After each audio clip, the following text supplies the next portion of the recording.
안녕하세요, 모사지입니다. 오늘 여러분들과 함께 개봉을 볼 제품은 아이폰 XS 맥스 골드 색상과 아이폰 XS 스페이스 그레이 색상입니다. 지금 5년째 아이폰 출시날 실제로 일본에 와서 구입을 하고 있고요. 이번에도 일본 호코카 텐진 스토어에서 제품을 구매하게 되었습니다. 실제로 사용을 할 예정인데 64기가도 개인적으로는 부족하지 않다라는 생각이 들어서 64기가 제품으로 구입을 하게 됐습니다.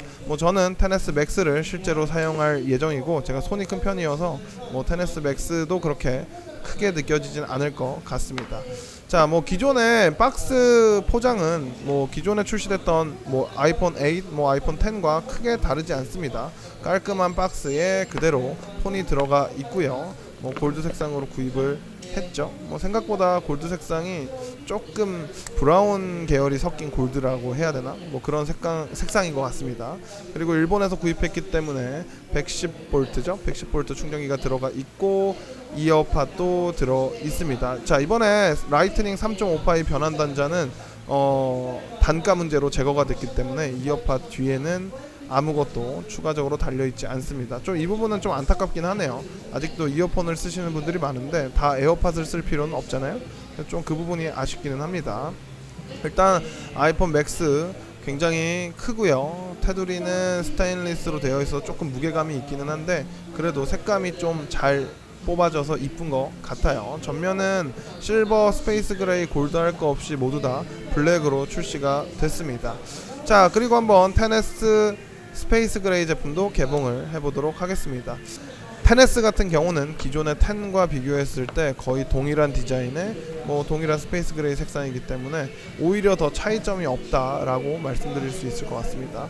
그리고 스펙적으로는 XS와 XS 맥스가 액정의 크기를 제외하면 이번엔 아무런 차이가 없습니다. 기존의 A 혹은 A 플러스 간의 카메라의 개수나 여러가지 차이가 있었던 것을 비교하면 아마 이번에 맥스라는 이름을 새롭게 쓴 이유가 XS와 XS 맥스 간의 스펙 차이는 없고 오로지 액정의 크기 차이만 있기 때문에 그런 게 아닌가 하는 생각이 드네요.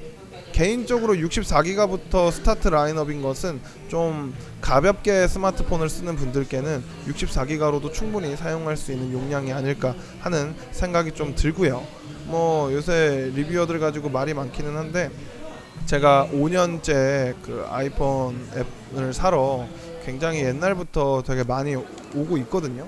유튜브를 하기 전부터 구입을 했었는데 확실히 최근에 와서 좀 많이 늘 사러 오시는 것 같아요. 일단은 비행기 시간이 다 되기 때문에 빨리 귀국을 해서 스튜디오에서 좀 제대로 된 그리고 정확하게 많은 것을 알려드릴 수 있는 꼼꼼한 리뷰로 찾아뵙도록 하겠습니다. 지금까지 모사지였습니다. 감사합니다.